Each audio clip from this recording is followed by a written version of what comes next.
Lufa's Maful, the black-winged overlord and leader of the 12 stars of heaven, has been defeated. Years later, a man wakes up in her body, 200 years after her downfall at the hands of the 7 heroes. But the game world he once knew as Xgate is no longer ruled by humans, and it's no longer just a game. It has become a living world where every character thinks, feels, and breathes just like him. Our story begins with a young Lufus swearing to grow stronger and eliminate injustice. As she matures, that determination transforms her into a conqueror. Eventually, a group of heroes gathers to take her down. The battlefield is fierce, with corpses scattered everywhere. They believe they have her cornered, but she strikes first, taking down one of them in an instant. An archer tries to snipe her, but she easily blocks the shot. At that moment, a bear-like hero charges, only for Lufus to block and send him flying, knocking out the archer too. Another hero, a tanker, attacks head-on, but Lufus pins him down. It turns out to be a trap. Another hero attacks with magic from behind. Lufus counters, but it's revealed as an illusion by the hero mage. Despite their efforts, the hero is pierced through his chest. Refusing to die quietly, he unleashes his climax skill. Lufus tries to evade, but he grabs her hand and strikes with the skill. The mage then casts a subspace seal. The heroes gather to witness Lufus's final moments. She commends their victory, expressing belief that they can now defeat the Demon King. ORM, before being sealed, resulting in her defeat. But the truth is, Lufus was originally a game character created by a shut-in loser. One day, he receives a strange notification from the game's goddess of creation, Alovenus. Thinking it's an official message because his character became a boss rivaling the Demon King, he accepts it. His screen goes black, and when he opens his eyes, he finds himself surrounded by strangers. Assuming it's a prank, he looks down, noticing breasts and confirming his male anatomy is gone. Checking his reflection, he sees Lufus's exact likeness, complete with black wings. Convinced he's dreaming like the loser he is, he decides to ask the people in front of him for clarity. But when he opens his mouth, a powerful pressure slams them to the ground. Despite only wanting to ask a question, Lufus's overlord-like speech overwhelms them. She mocks their pinned-down state as their standard posture. He tries to calm the pressure, but speaking again only intensifies it. After much begging and effort, he stops the skill point. One of the people, an elf, seems to recognize her. Lufus demands he explain the state of affairs, but he passes out from fear. When he wakes, he reveals it's been 200 years since her sealing, and the Demon King is still alive. They used Xgate to summon a hero, accidentally breaking her seal. Overjoyed at being reincarnated in his beloved game, Lufus tries to ease their fears, but they're too terrified. She reassures them she's not here to cause trouble, declaring she's no longer an overlord but a young girl eager to explore the world after 200 years.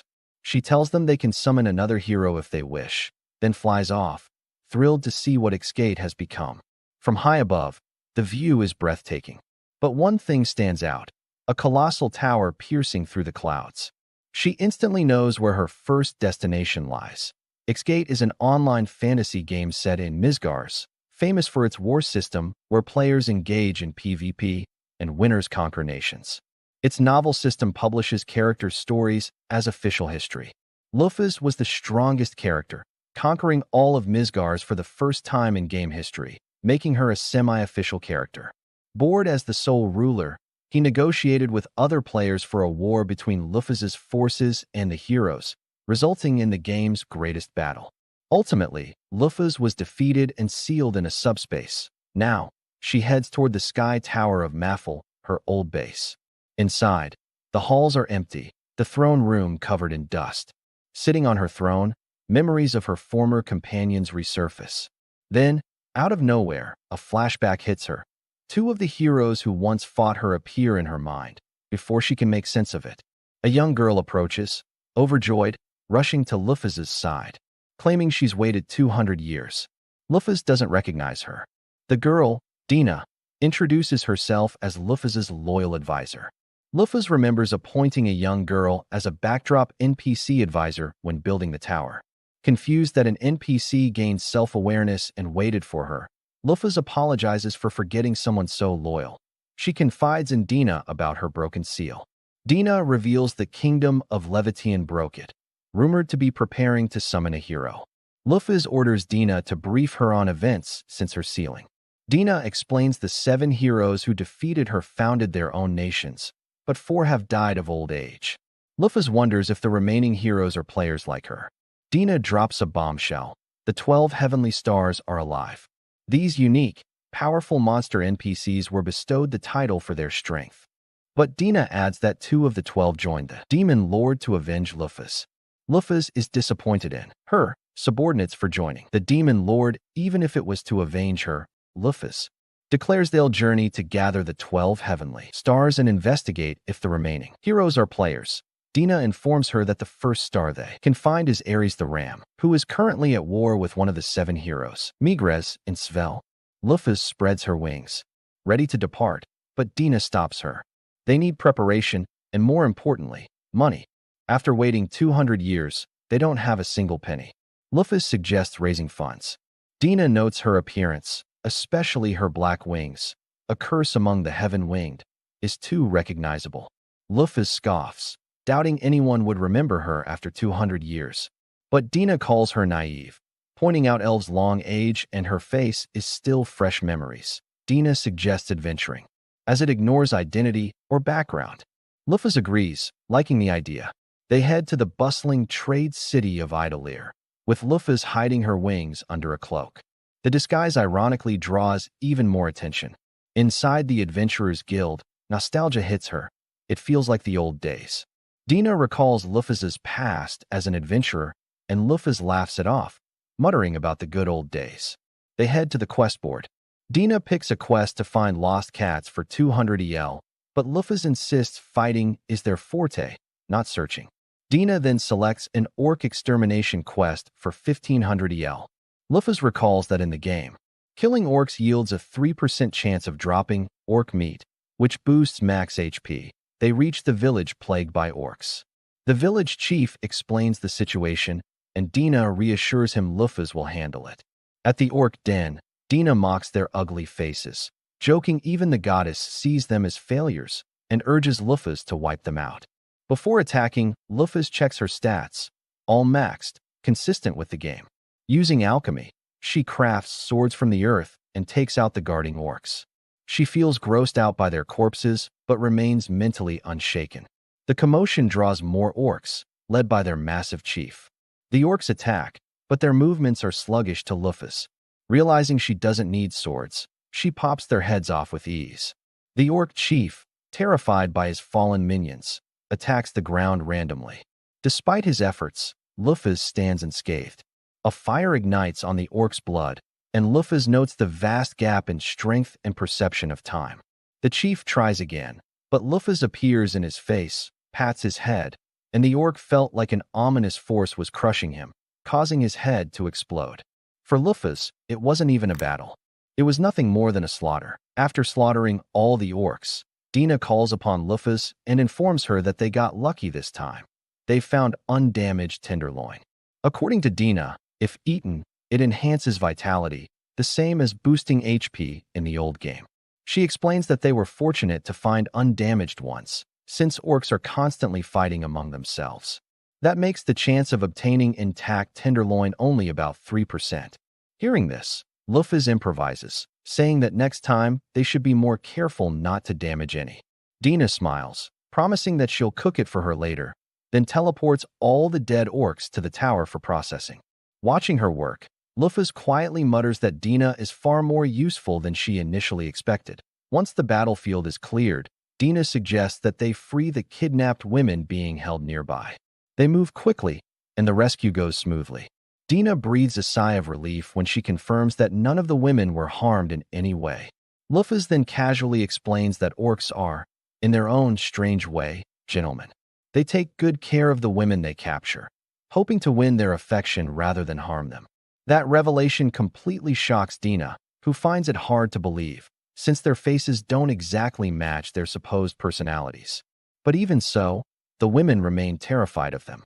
And Lufus concludes that humans and orcs simply cannot coexist, that TO makes sure they won't return. She uses alchemy once again and recreates Hrungnir's right arm, smashing the entire orc lair into dust. The ground trembles, and nothing remains but rubble. After that, Dina proposes erasing the women's memories so they won't have to live with the trauma. Surprised by Dina's skill, Lufas asks if such a thing is really necessary. Dina replies that it would be best. They shouldn't remember being kidnapped by pigs. Lufas has no objections and asks her how much control she has over memory manipulation. Dina answers calmly that if she feels like it, she can even implant false memories or entire personalities.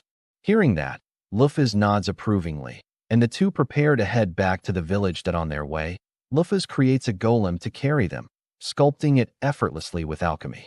As they travel, she asks why no one had taken out the orcs before, since the quest seemed so simple. Dina answers that compared to 200 years ago, the general standard of combat has declined drastically. Lufas raises an eyebrow and asks what she means by that. Dina gives an example: the kingdom that summoned Lufas, which is considered one of the strongest nations today. Then she asks Lufas to guess what the strongest person's level is nowadays. Lufas answers casually, thinking it should still be around level 1000 like in her era. But Dina's answer shocks her.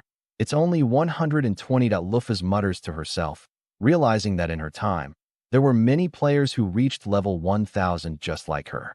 Dina explains that Lufas's era was an anomaly, filled with endless battles and powerful monsters. But now, there are no monsters that can reach level 1000 before dying. And since people only have one life in this world, they've grown cautious. They don't want to risk it all just to level up. That's when Lufas finally understands the truth. This isn't a game anymore. It's reality. Back at the village, the rescued women reunite joyfully with their families. Lufas and Dina receive their reward from the grateful villagers. The village chief approaches Lufas, asking if it's truly all right to leave the golem with them. Lufas assures him that the golem will protect them if orcs ever appear again. As they prepare to leave, one of the women asks for Lufas's name. Before she can answer, Dina quickly steps in and introduces her using an alias, Svallo. Lufas, clearly annoyed, stamps on Dina's foot with her heel in silent protest. The women thank them sincerely, unaware of the small quarrel. And Lufas and Dina continue their journey. Now that they've earned enough money, they decide to begin their main quest, to find the 12 heavenly stars. Their first destination is the nation of Svel. Lufas sets her mission clearly, to stop Ares the Ram, who's been attacking Svel, and as a side objective, to verify whether other players might still exist in this world. The ones most likely to be players, she suspects, are the 7 heroes, and one of them happens to reside in Svel. As they pass through the forest, the surroundings suddenly beam with light. Dina explains that it's mana. The land around them is overflowing with it because they're getting close to Svel. Finally, they arrive at the gates of the city, founded by the wise king Migres himself. At the entrance, guards request their identification. Lufas freezes for a moment, realizing she has no ID. Before she can panic, Dina calmly takes care of it by providing one, an ID for a free trader unaffiliated with any nation. Once inside, Dina begins explaining everything about Svel. It's known as the City of Magic, founded by one of the 7 heroes, the elf Migres, who is revered as the wise king.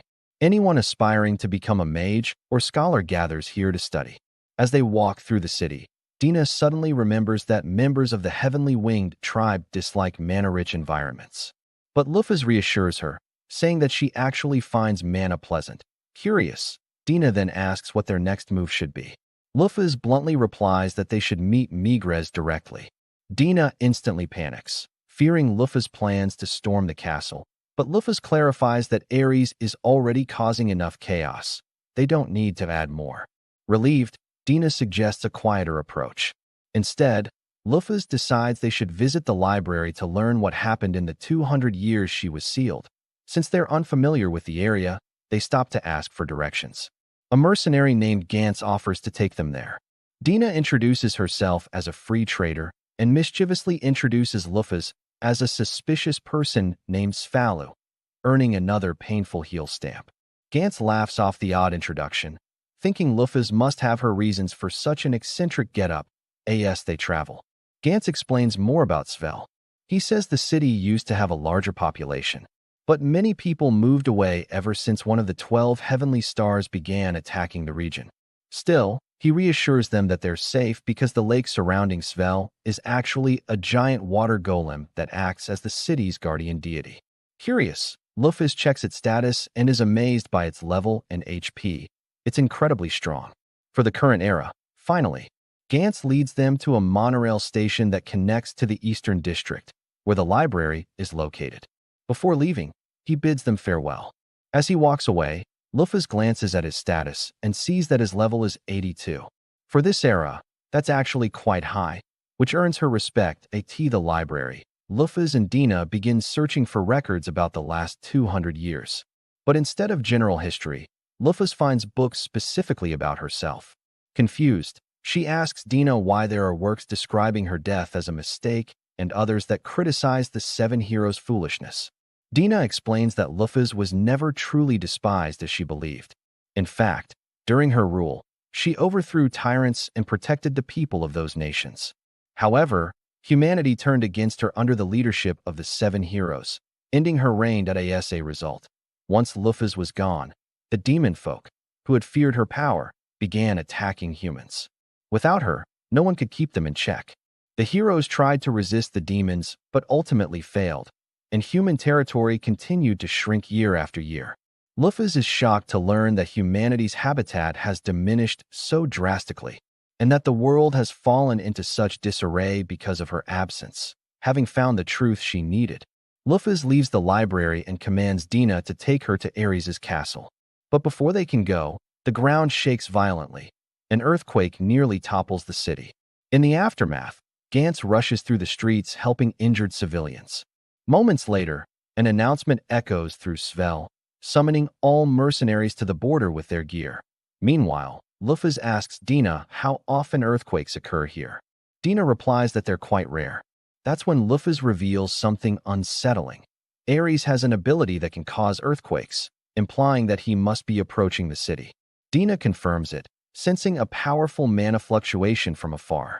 Even Migres, from his castle, feels the disturbance. Dina suggests that they take the monorail to reach the border quickly, but Lufus has a better idea. She uses alchemy once again and creates a massive bird-like statue to serve as transportation. As they soar through the air, Lufus grows uneasy.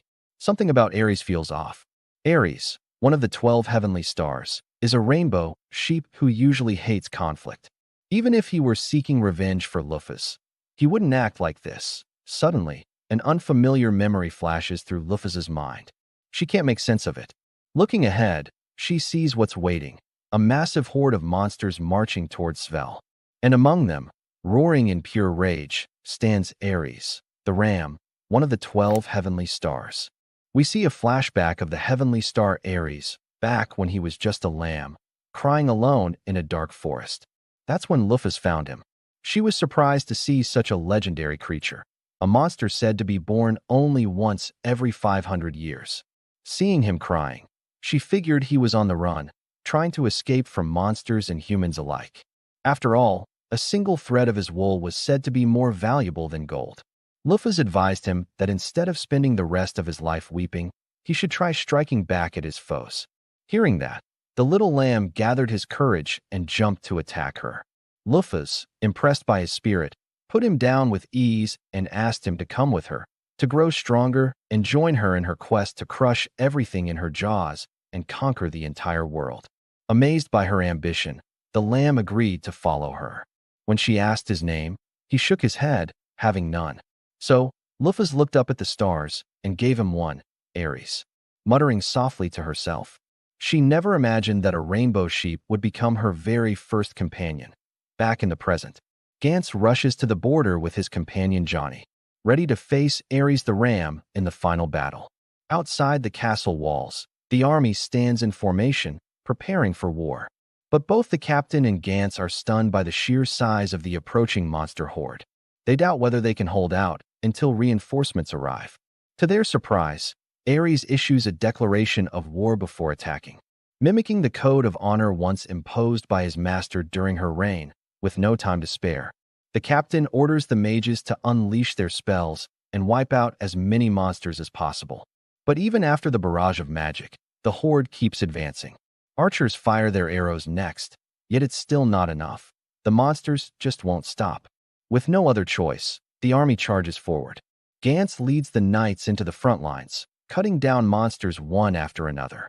He spots Johnny struggling with an ogre and rushes to his aid, but the enemies keep pouring in. In moments, the tide begins to turn against them. The soldiers start getting pushed back, and even Gantz is reaching his limit. Reinforcements are nowhere in sight. When all hope seems lost, Migres appears, commanding Livia to strike. Livia descends in a flash of light and wipes out the nearby monsters in one massive sweep. The soldiers erupt in cheers as their guardian deity, Livia, joins the fray. Migres steps onto the battlefield, commending the soldiers for holding out this long. Now that he's here, he declares, he and Livia will take over and protect the country. At his command, Livia charges again, finishing off the remaining monsters with overwhelming force. High above, Lufas and Dina observe the battle from the sky. Lufas is relieved to see that Gantz is safe. She notes that with Livia's presence, they might actually have a chance to defeat Ares, since Livia's water element naturally counters Ares' fire. Not only that, Migres himself is also there. Lufas tries to check Migres' status, but since they're the same level, she doesn't expect to see it. To her surprise, his status appears, and his level is only 500. The reason? Mark of the Vanquished. Curious, she asks Dina what it means. Dina explains that the rumors were true. The 7 heroes were cursed when they were defeated by the Demon King, leaving them unable to access more than half of their original power. Before Lufas can say more, Ares appears on the battlefield. The final confrontation between Svel and Ares is about to begin. Ares and Livia charge straight toward each other, head to head. Migres mutters that between water and fire, they have the advantage. Livia forms a giant water drill and attacks, but Ares evades and fires a blazing breath of fire straight at Migres. Livia quickly shields him, swallowing the flames in a surge of steam. Using Livia as a conduit, Migres unleashes a massive tidal wave, but Ares leaps over it, despite his enormous size, and slams into Migres with crushing force. Migres raises a magical barrier just in time, blocking the hit. But Ares activates Mezartheme, a memento from Lufas, and the shield begins to crack. When victory seems close for Ares, Livia coils around him, absorbing his flames and evaporating the heat. The soldiers cheer, thinking the battle is over. But Lufas, watching from above, shakes her head. In terms of raw power, she admits, Livia will win this battle. But her health is being drained. The longer this fight drags on, the more danger she'll be in. Lufas realizes that Ares never planned to win. His goal from the start was to weaken Livia. Soon, he'll retreat, since he knows neither she nor Migres can pursue him without leaving the kingdom vulnerable. Lufas sighs, acknowledging how cunning Ares has become. Dina smirks and says he learned from the best. Lufas can't deny it. She used plenty of cunning tactics herself back in the day. As expected, Ares activates Mezartheme once again and escapes Livia's grasp. Seeing this, Lufas decides it's too dangerous to let Livia weaken further. She grabs Dina and leaps from the bird statue, descending toward the battlefield. Meanwhile, Ares prepares to deliver his final strike. Lufas feels bad about what she's about to do, but she never asked her old companion to avenge her. She kicks Ares, sending him flying across the mountains, telling him to cool his head off. After the blow, Lufas approaches Migres, who immediately asks who she is. Lufas replies that she'll explain later when there are fewer eyes around. Her tone and voice make Migres freeze. He recognizes her, but he can't bring himself to believe it. Lufas tells him she'll take care of Ares and orders Dina to follow later by teleportation. Before she leaves, Migres warns her that someone else is pulling the strings behind the scenes. Lufas accepts the warning, trusting it from an old friend, and heads off to face Ares once more. When she arrives, Ares asks for her identity. Lufas is shocked. He can talk now. Instead of answering, she lets out her pressure, the overwhelming aura reminding him exactly who she is. Ares immediately recognizes her, but he hesitates, thinking she must be an imposter. Lufas releases her pressure and calmly reassures him that she is Lufas Maffel herself. But if he doubts her, she invites him to test it. With his strength, Ares activates Mezartheme, ready for battle. Luphus smiles, thrilled to finally have a real fight again after so long. Ares charges, ramming into her with all his might, pushing her far back. But Luphus cancels his skill and stops him in his tracks. He tries again, but she doesn't even budge. Then, with casual strength, she lifts him up and tosses him skyward. Before he can hit the ground, she punches his chin, sending him flying higher. From the battlefield below, soldiers can see his body soaring across the sky. She follows up, slamming him down and pinning him to the ground. Even after that, Ares gets back up, determined to fight to the end. He unleashes his strongest fire attack as a final effort. Luphus commends him for facing her with his full strength and decides to answer him in kind. Both of them charge head-on, their clash creating a massive explosion that shakes the entire battlefield. When the dust settles, Ares lies defeated. Luphus praises him for how much he's grown, from the little crybaby she once knew into a true warrior. With a playful flick, she sends him flying again and asks if he still doubts her. Ares stands up, tears in his eyes, and leaps toward her. But this time, he transforms into his human form, crying and apologizing as he hugs her tightly. Luphus chuckles, calling him the same crybaby even after 200 years. That moment, Dina arrives through teleportation. Luphus checks Ares' status. It's the same as before, still bound by the rule that companion monsters can't surpass their master's level. Smiling, she tells Ares that he's the first of the heavenly stars she'll reclaim. She commands him to join her again, with no objections. Ares accepts joyfully, honored to be her first once more. Just like that, Ares rejoins the party. Dina cheers for their new companion, but Ares tilts his head and asks who she is. Dina snaps, trying to jog his memory by reminding him she'd been with Luphus all along in Maffel Tower. Ares remembers vaguely, but it's still a blur. Then, with his usual bluntness, he calls her a background character. Dina turns to Luphus to complain, sulking in the corner while crying dramatically. Luphus sighs and tells Ares to stop bullying her. She's been supporting them since her return. Ares shrugs, saying he only spoke the truth, which makes Dina even angrier. Meanwhile, somewhere deep in a dark place, a shadowy figure smirks quietly. And fun fact, why Ares looks like a girl but is addressed as a boy? Because, well, Ares is a femboy. Luphus asks Ares why he invaded Svel. Filled with anger, Ares replies that he cannot forgive the humans who betrayed her. After she strove to grant them a life free from devil folk, humanity squandered her efforts, trampled on her ideals, and hailed the betrayers as heroes, living carefree. Moreover, Ares owes her his life, as she once saved him when he was merely a lamb. Luphus understands that his motive stems from devotion to her. She thanks him for his loyalty, but tells him that she seeks no vengeance. Yet she recalls Migres's warning, someone may be pulling strings behind the scenes. She asks Ares who manipulated his feelings and deceived him. Meanwhile, in the Guile volcano, one of the devil folk luminaries, Mars the Fire, gathers an elite army of level 80 and above.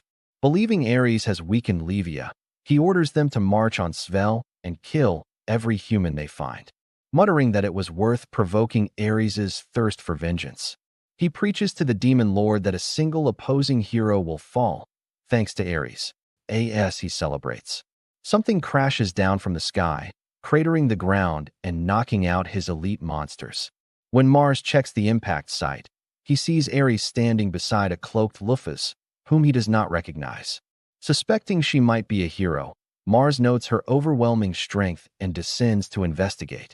Observing his blue skin and black eyes, Luphus immediately realizes that the devil folk are the ones who manipulated Ares. Mars taunts Ares, urging him to fulfill his revenge and topple Svel for his master's sake. But Ares steps forward and admits that while he would love to take revenge for Luphus, it would only benefit the devil folk, not her.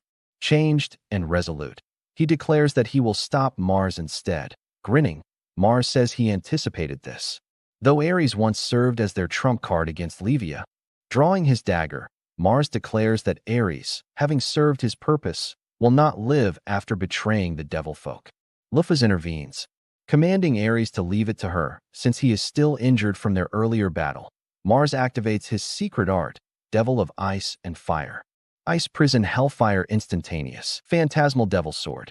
Wielding freezing ice in his left hand and hellfire in his right, he moves at light speed, boasting that no one has ever survived his art. But as he continues to talk excessively while moving, Luffy grows tired of his arrogance and sends him flying with a single punch. As Mars hurtles through the air, he glimpses her black wings and blonde hair. Luffy was shocked to realize this weakling is none other than the mastermind Migres mentioned. Turning to Ares, Luffy asks his title, but before he can answer, Dina appears through teleportation. She explains that Mars is one of the 7 luminaries, the strongest after the Devil King and his son. Confused that such strongest beings are only level 300. Luffy listens as Dina notes that devilfolk's standards have declined just like humanity's.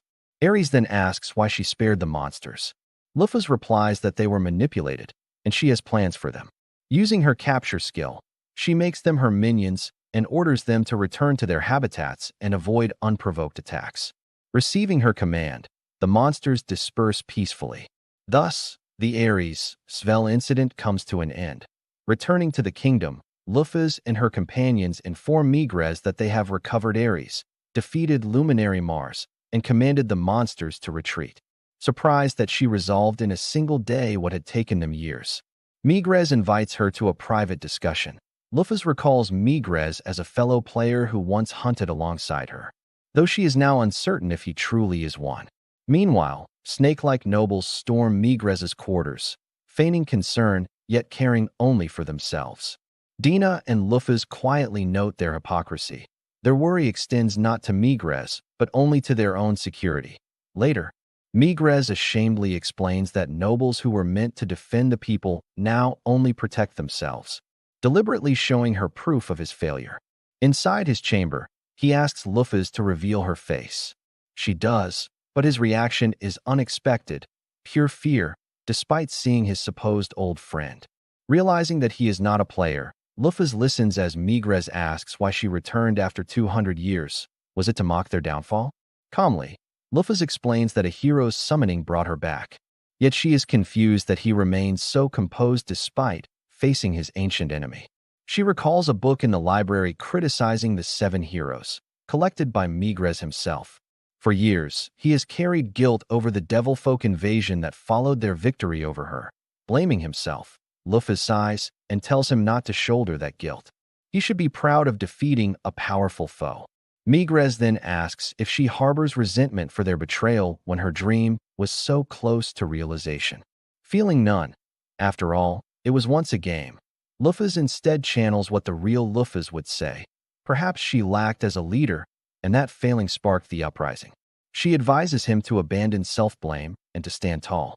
Proud as he was 2 centuries ago, Migres reminisces about drinking with Luffy and Alioth, when they once vowed to build a proud elven nation in a great city.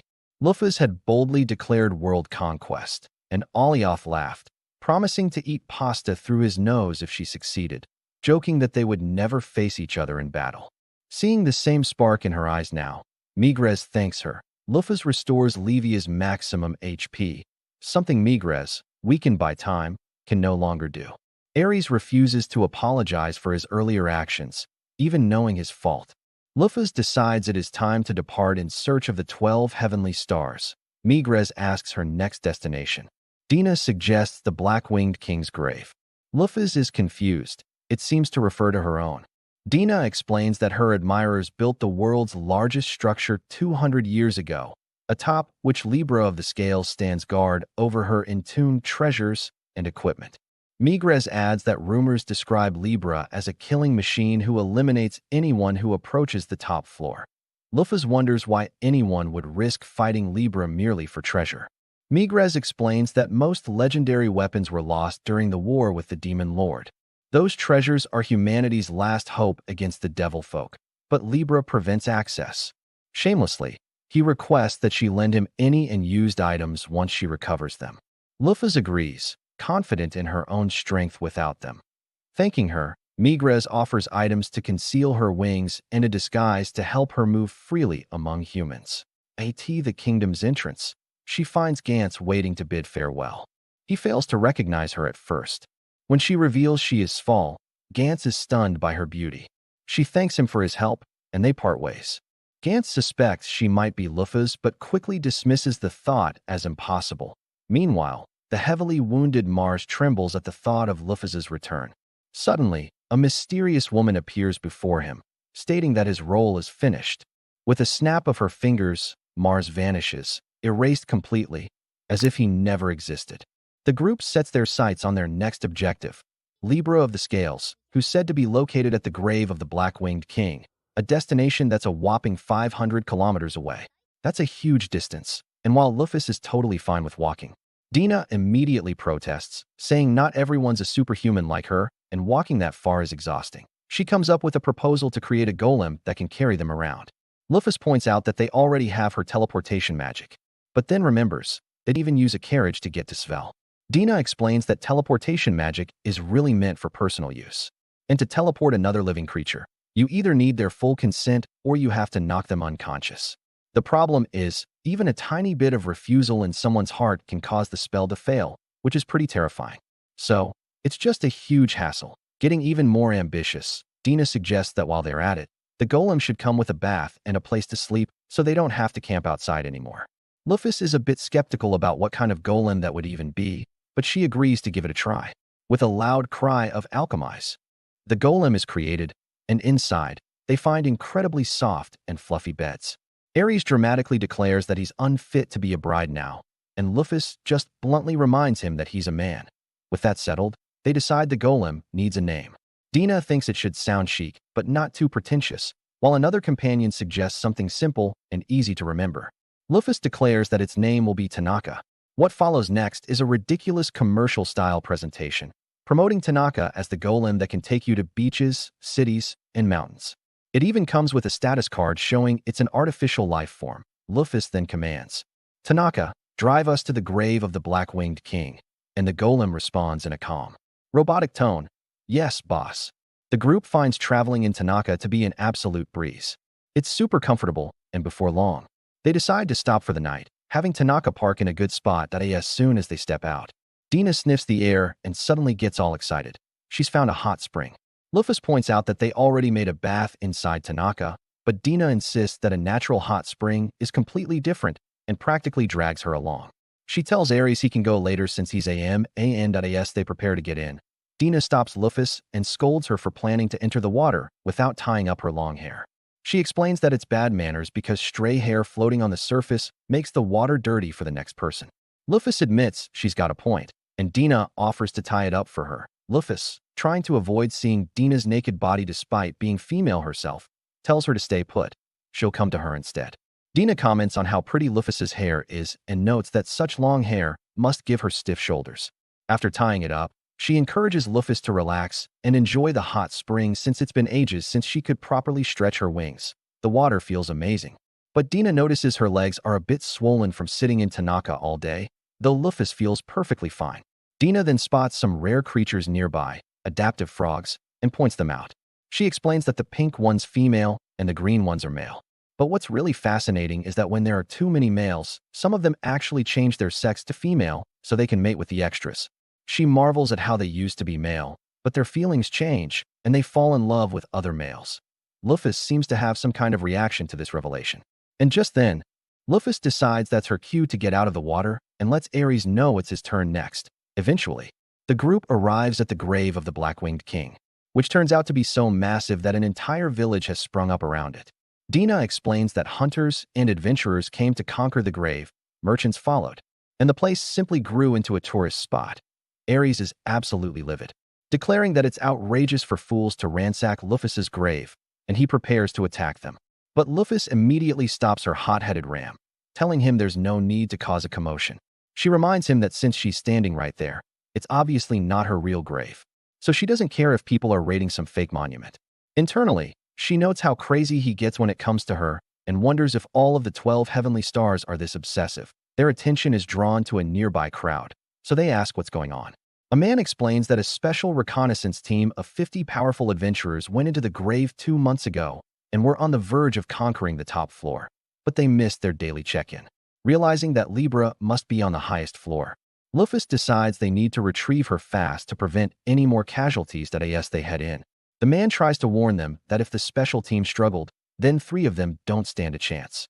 But Lufus simply tells him they appreciate his concern, though it's unfounded, because there will be no more deaths on their watch. Inside the grave, they're suddenly met by golems, which Dina immediately recognizes as mass-produced models Lufus created for the final battle against the 7 heroes. Lufus notes that they have no intent to attack her or Ares since they're designed to distinguish friend from foe and still recognize her as their master, even after 200 years. But then, for some reason, the golems suddenly turn and attack only Dina. Ares jokes that her presence must be so faint that even the golems forgot she exists. Just as Lufus prepares to step in, another group of adventurers calling themselves Hawkeye jumps in to protect Dina. Lufus watches their movements and notes that their coordination isn't bad, but their strength is way too low, and they'll be wiped out before they can defeat the golem. She orders Ares to assist them, and with a single move, Ares obliterates the golem, leaving the adventurers in total all. One of them rushes up to Ares, calling him young lady and asking how he pulled that off. Lufus steps in and tells them to calm down, also clarifying that Ares is a man. Much to their shock, the party then introduces themselves: Jean the warrior, Richard the heavy warrior, Nick the light warrior, and Shu the archer. Lufus's group introduces themselves under a cover story as free traders and rangers. Both sides immediately notice how unbalanced the other's party is.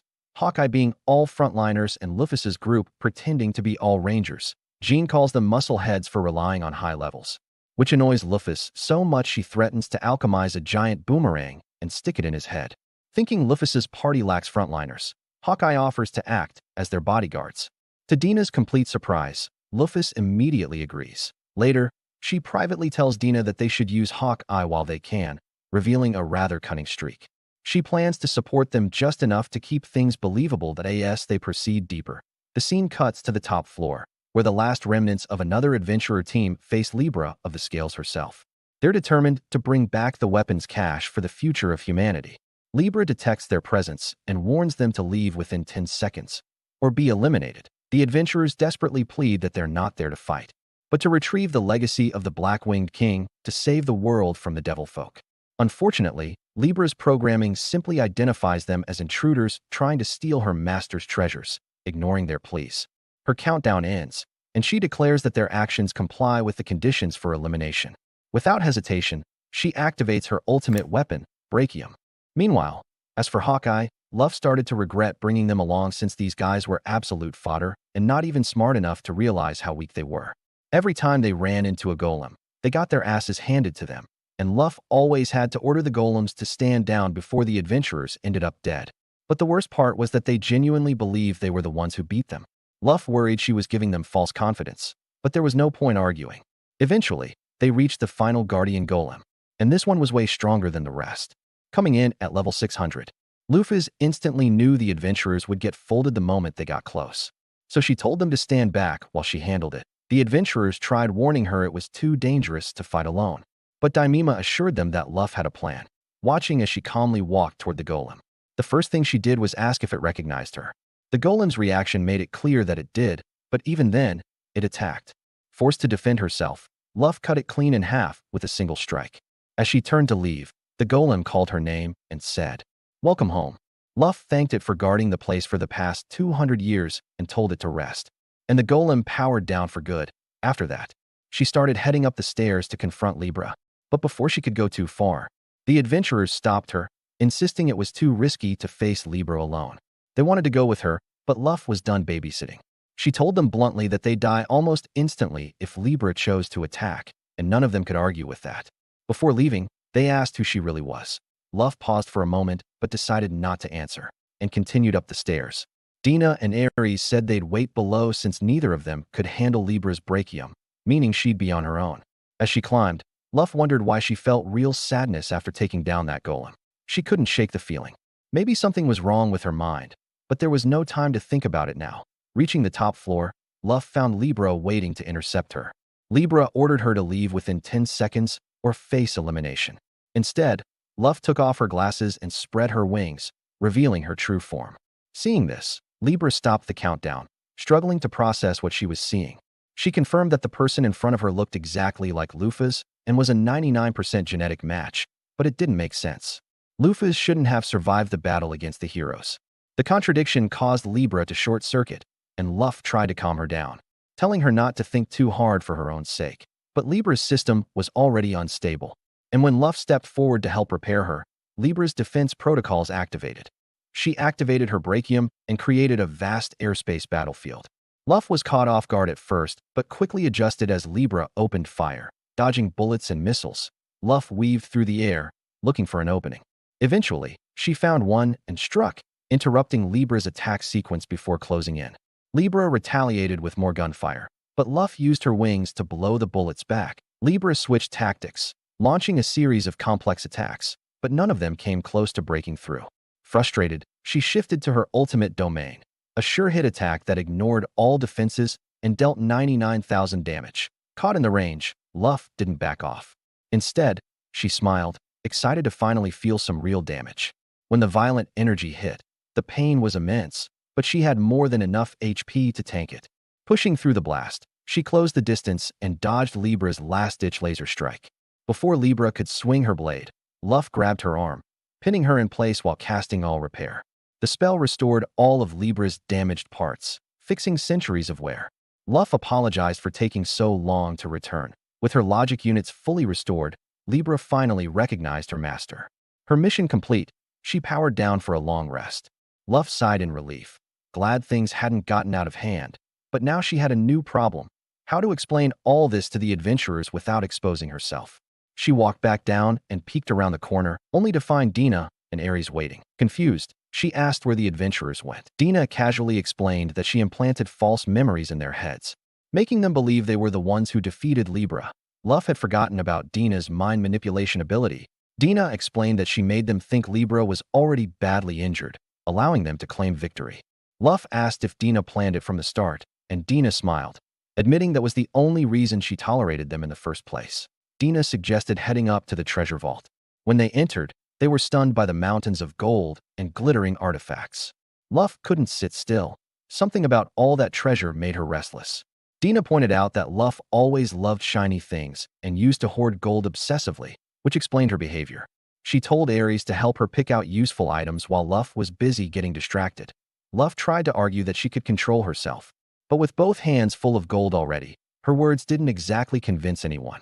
Eventually, Dina and Ares finished gathering what they needed, leaving behind the useless weapons and spare coins. Before they left, Dina asked Luffy to gather all the golems in the area for teleportation. Luffy agreed, but when she realized Dina meant all of them, she groaned and spent the next few hours roaming the grave to collect every last one. Dina teleported the golems away and suggested they move out. Luffy asked if it was all right to leave the adventurers as they were, but Dina assured her everything was fine. Sure enough, a few minutes after they left, the adventurers woke up, fully convinced they were the ones who cleared the dungeon. Meanwhile, out in the forest, Luffy and the others made it back to their RV. Before setting off again, Dina repaired Libra's clothes and placed her on a tree stump. Luffy approached, giving the command to power on, and Libra slowly opened her eyes, greeting Ares and the unfamiliar woman beside him. She apologized to Luffy for all the trouble she caused. Before Luffy could respond, Dina scoffed that she couldn't believe Libra didn't recognize her. Luffy chuckled and introduced Dina as her advisor. Libra was shocked, saying her memory contained no record of such a person. Dina got up close to her face, trying to jog her memory, but Libra insisted they'd never met. After scanning her data, she found some damaged files that might explain it, but couldn't access them yet. So, for now, she decided to take Luffy's word for it and temporarily accepted Dina's authority. Luffy couldn't read Libra's expressionless face, but she trusted her loyalty. She told her they were on a journey to reclaim all 12 heavenly stars and asked if she'd like to serve her again. Libra replied that nothing would make her happier and vowed to dedicate her life to Luffy's cause. With Libra back in the team, Luffy asked if she knew where the other stars were. Libra apologized, saying she'd been stationed in the grave for centuries and knew nothing of the outside world. So Luffy turned to Dina, who happily explained that around 2,000 kilometers away, there was a small village at the base of a mountain where Parthnos now lived. Luffy was surprised that Parthnos chose a village life, but Dina clarified that Parthnos had actually created the village herself, protecting it with a powerful barrier to shelter monsters and plants from humans. Luffy was relieved to hear she wasn't causing trouble, until Dina added that the mountain used to be Luffy's homeland. driven out all the Heaven Wing who lived there, turning it into an uninhabitable zone. Luff could only sigh in disappointment. Luff wakes from a strange dream, a fleeting vision from her past as Sappho, yet the details slip away like mist. Dina's hand on her shoulder brings her back to reality, and Luff decides to focus on their mission instead. When she asks how much longer until they reach their destination, Dina says they're close. Along the road, Ares brings up a concern. If Parthenos expelled the Heaven Winged from Vanaheim, where did they all go? Dina explains they've settled in Galahorn, a sky city founded by one of the 7 heroes, Mara the Sky King. The mention stirs unease in Luff. Given her history, she doubts she'll get along with the Heaven Winged, but if Mara still lives, she needs to see whether he remembers their days together. By nightfall, they arrive before the cliffside capital of Galahorn. The place looks magnificent yet chaotic, its structures stacked along the steep rock walls. Ares immediately notices how sharply divided the city is, one half pure white, the other drenched in black. Dina explains that Galahorn has been torn apart by civil strife. The White Wing believe themselves superior, while the Dark Wing demand equality. Luff asks why Mara hasn't intervened, and Dina reveals that he's been trying to stay neutral, keeping both sides from tearing each other apart. But it hasn't worked. Ares recalls that centuries ago, discrimination among the Heaven Winged was banned under Luff's own reign, a rule she doesn't even remember issuing. Dina adds that after Luff disappeared, the White Winged seized power and began oppressing the Dark Winged again. The war has raged for 200 years since. Hearing this, Luff feels responsible and decides to set things right. However, with Heaven Winged lifespans stretching over a millennium, many would still remember her face. To avoid being recognized, she cloaks herself before entering the city. Climbing the stairways proves brutal. Galahorn was clearly designed for those who can fly. Ares grumbles about all the walking until Libra switches to jet mode, grabs everyone without warning, and rockets them upward. The roar of her engines wakes the entire Darkwing district, and within moments, the streets fill with confused residents. Luff scolds Libra for the noise, but the automaton barely cares. Dina steps forward to calm the crowd, introducing herself as a free trader, while Luff apologizes for the disturbance. Fortunately, one of the locals offers them lodging for the night, which Luff accepts since Ares looks ready to collapse. Later that night, Luff lies in bed, but sleep turns cruel. She dreams of her childhood, a memory buried deep. She sees herself as a little girl, beaten and locked away by her father for being born with dark wings. While he boasts to his white-winged peers, she sits hungry and cold in a shed. Only her frail mother dares to visit, sneaking her food under cover of night. Luff hugs her tightly, promising she'll be fine, but when they try to return to the house, her father catches them. Furious, he drags her mother away while Luff lies helpless in the mud. In that moment, she vows to grow strong enough to break free of such cruelty. Even if the gods abandon her, Luff jolts awake, her heart pounding. Libra checks on her, but Luff insists she's fine. When Libra returns to sleep mode, Luff stares into the darkness, shaken. The memories felt too real, too vivid. And the strangest part, she doesn't remember ever writing that backstory when she created Lufa's character in the game. If these emotions are real, then this world isn't just fiction. It means the true Lufa once lived, and he's now occupying her body. That leaves one terrifying question: what happened to her soul? Meanwhile, in the Demon Lord's castle, the 7 demon luminaries gather for a meeting. One seat is empty. Mars hasn't shown up. They quickly assume he's dead, probably taken out by an enemy. Some speculate that Ares might have done it, which would be humiliating. Then Venus, another luminary, enters the room. Calm and cryptic, she tells them she knows who killed Mars. The others question her, wondering where she's been. Venus admits she's been tracking the killer, but couldn't get close without risking her life. Though she didn't see the face, she recalls one chilling detail: the person had black wings. The room falls silent. Everyone knows what that means. It can't be possible, but the implication is clear: Lufa might still be alive. 2 centuries ago, the human heroes supposedly killed her. If she's returned, even the demon lord himself should be afraid. Venus then reports that she saw Lufa heading toward Galahorn. The leader of the luminaries wastes no time, ordering Venus and Jupiter to go there and observe her movements closely. Morning breaks over Galahorn. Luff and her companions regroup to discuss their next step. Meeting Mara, the Sky King, won't be easy amid the chaos, so Luff decides they should first gather information. She'll investigate the Darkwing district. Dina will head to the White Wing side. Libra will conduct her own aerial surveillance, and Ares will handle his own inquiries. Before leaving, Ares warns her about one of the 12 heavenly stars, Igakoros, the goat, who once invited him to join the demon army. Luff thanks him for the warning and plans to deal with Igakoros once she's done here. As she wanders through the Darkwing side of town, Luff notices that despite the gloomy atmosphere, the people seem kind. Her attention drifts to a massive black temple dedicated to the goddess of creation. Curious, she steps inside and freezes. At the center stands a colossal statue of herself. The caretaker approaches, seeing her confusion, and assumes she's new to the city. Luff remarks that she's surprised anyone would worship such a tyrant. The man seems offended but explains that while the world may remember Lufa as a conqueror, the Darkwinged remember her as their savior. Before she came, they lived in poverty, hated for their black wings. She changed everything, conquering the heaven-winged and forbidding discrimination, granting the oppressed their first taste of dignity. Even after her fall, they never forgot her. Luff listens in silence, conflicted. When she brings up how Parthnos later expelled them, the caretaker nods solemnly, saying it was punishment they deserved for betraying her. He even calls it mercy that Parthnos spared their lives. When she asks what they think of their current king, Mara, the caretaker's face hardens. To him, Mara is a fool, a false hero who destroyed everything Lufa built. Elsewhere, Dina waits impatiently in the White Wing sector for a contact who never shows. High above, Libra scans the streets, checking expressions and crowds for anyone who might recognize Luff.